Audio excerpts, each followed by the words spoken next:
Assalamualaikum warahmatullahi wabarakatuh. Perkenalkan, nama saya Intan Harera. Saya NIM 3111801003. Saya perwakilan dari kelompok 4, mata kuliah auditing, kelas AK 3 karyawan. Baik, saya di sini bersama dengan Pak Satri. Nanti Pak Satri akan memperkenalkan diri. Pak, bisa perkenalkan diri, Pak? Ya, baik. Nama saya Satri Chandra, mangkat itu bekerja di bagian unit 11 di bagian penerbitan kemudi atau SIM. Perlu kami sampaikan bahwa Satpas atau penerbitan SIM di Polres Tangerang, di samping ada di Polres, kita memiliki pelayanan SIM keliling, ya, SIM keliling yang kita tempatkan yang pertama di Nagoya Hill, yang kedua di Kepri Mall. Di samping itu juga kita mempunyai pelayanan perpanjangan SIM di Mall Pelayanan Publik. Dan ketiga-tiganya ini khusus perpanjangan, ya, perpanjangan SIM A maupun SIM C. Sedangkan untuk proses penerbitan baru itu semuanya dikonsentrasikan di Persaberelang atau di Sektas 920. Karena untuk penerbitan SIM baru itu ada mekanisme yang harus dilalui dan persyaratannya berbeda dengan perpanjangan.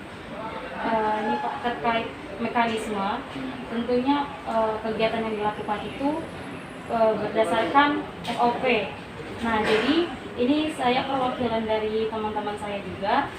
Ada beberapa pertanyaan yang berkaitan dengan SOP-nya, gitu Pak. Jadi pertanyaan di sini baik jawabannya iya atau tidak itu harus disertakan alasannya. Tanpa memperpanjang lagi, saya langsung masuk ke pertanyaan yang pertama ini Pak. Pertanyaan yang pertama, apakah semua pemohon telah mendapatkan SIM? Ya, sudah memenuhi persyaratan administrasi yang lengkap sesuai dengan ketentuan yang ditetapkan. Terima kasih. Berkaitan dengan pertanyaan itu, SIM tidak sama dengan KTP. Ya. Perlu kita bahas. Tidak semua pemohon SIM itu akan mendapatkan SIM. Benar itu. Karena apa? Karena SIM itu kompetensi di mana seseorang kemampuannya untuk melewati mulai dari ujian teori maupun ujian praktek. Jadi tidak semua pemohon itu mendapatkan SIM berhubung yang pertama ada berkaitan dengan kesehatan yang bersangkutan. Sebelum melakukan atau permohonan ke Satgas itu mesti melalui uji kesehatan. Kalau yang bersangkutan dinyatakan oleh dokter tidak sehat, apakah itu pendengaran maupun penglihatan, itu juga tidak dilakukan dengan SIM. Jawabannya tidak ya Pak ya. Selanjutnya Pak, pertanyaan yang kedua, apakah dilakukan verifikasi atau pemeriksaan terhadap persyaratan administrasi terhadap pemohon SIM? Ya, jelas akan dilakukan verifikasi baik itu KTP, karena di Perkap nomor 9 2012 bahwa pemohon SIM itu mesti di atas 17 tahun, itu SIM A dan SIM C. Jika masyarakat atau usia belum 17 tahun, tentu secara otomatis akan gugur persyaratan. Itu mesti ada verifikasi kasih berkas sebelum kita lakukan itu data. Pak, pertanyaan yang ketiga, apakah semua pemohon yang telah memenuhi syarat yang lengkap telah diotorisasi atau di-approve oleh pimpinan? Jelas, semua persyaratan itu masuk ke panitia pimpinan, terutama panitia akan verifikasi berkas. Yang bersangkutan setelah uji teori maupun uji praktek yang bersangkutan lulus, lalu kita yang bersangkutan berhak mengambil SIM.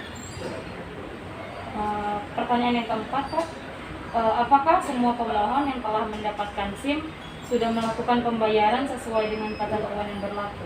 Ya pasti, karena untuk mendapatkan SIM itu masyarakat yang pertama administrasi harus terbayar.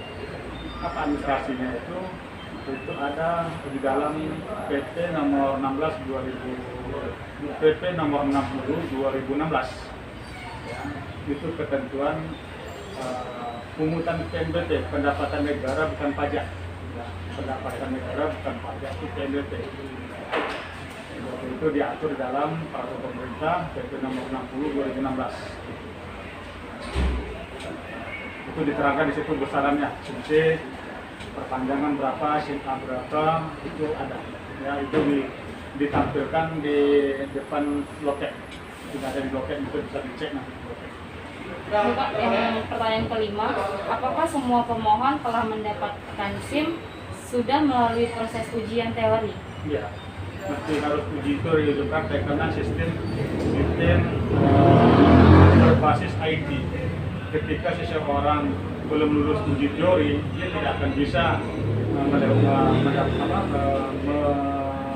melewat sebelum ujian teori yang bersangkutan, sebelum lulus ujian teori yang bersangkutan tidak bisa memproses. Jadi ada proses bergulir. Pertanyaan selanjutnya, Pak, apakah semua pemohon yang dinyatakan lulus teori telah sesuai dengan passing grade yang telah ditetapkan? Iya. Karena di situ online, ya, online. Jadi itu soal yang disajikan kepada pemohon itu terkoneksi langsung ke Korlantas. Ya. Jadi masyarakat langsung menerima materi uji teori dari Korlantas yang sudah diprogram di uji teori di ruangan teori. Sistem online. Pertanyaan ketujuh, apakah semua pemohon yang telah menerima SIM telah menjalankan ujian praktek? Ya. Karena kalau belum uji praktek, dia tidak akan bisa diproduksi SIM.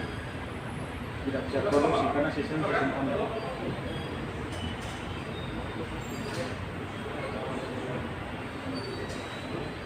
Yang kedelapan, apakah ada dokumentasi ujian praktek bagi semua pemohon SIM?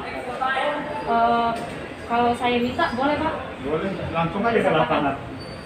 Setiap hari kita ada. Setiap hari, Pak? Setiap Itu hari. dari jam berapa sampai jam berapa? Dari jam 9, dari jam 10, ada berapa gelombang sampai selesai. Jam 9 sampai selesai.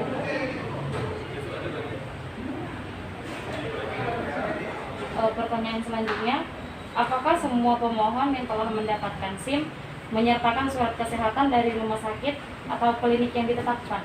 Ada rumah sakit di belakang bagian kesehatan yang sudah ditunjuk. Itu ditunjuk langsung dari sini ya, Pak? Ada MOU-nya, ada MOU dari Dinkes.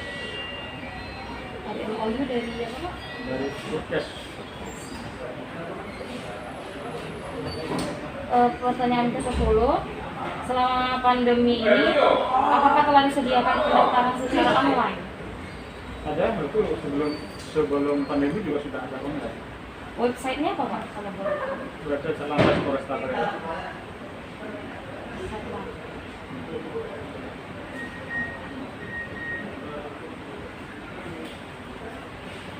Pertanyaan ke-11, Pak. Apakah terdapat jalur khusus untuk pemohon yang berkebutuhan khusus? Iya, betul. Ada. Nanti dilengkapi aja dengan dokumentasi kan ada. Selanjutnya, apakah semua pemohon yang warga negara asing telah memenuhi semua persyaratan administrasi yang ditetapkan? Iya. Kalau misalnya salah satunya nih, Pak, nggak terlengkapi, Nggak bisa. Yang ke-13, Pak, apakah semua pemohon warga negara asing telah mengikuti ujian teori dan praktek? Iya.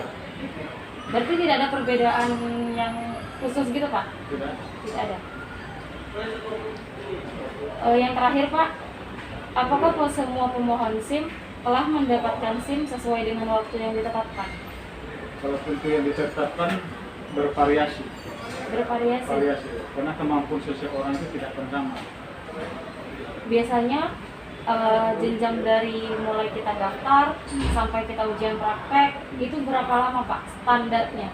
Atau satu hari selesai langsung cetak? Tidak bisa, karena begini, kemampuan seseorang untuk ujian itu tidak akan sama. Ada 2 hari nggak lulus ujian, 14 hari tidak lulus, ada yang 1 hari selesai.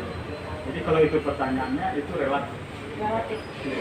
tergantung kemampuan seseorang. Kalau dia cerdas, tentu dia akan cepat menyelesaikan. Kalau dia kurang mampu mengendalikan emosinya, berarti dia nggak lulus. Berarti pengulangannya itu bukan pengulangan dari awal gitu kan Pak? Dia misalnya saya gagal ujian praktek, saya cukup ulang di ujian praktek sampai lolos. Walaupun itu sampai 1 minggu, sampai 2 minggu, tetap ujiannya di situ aja gitu. Baik Pak, mungkin itu aja pertanyaannya.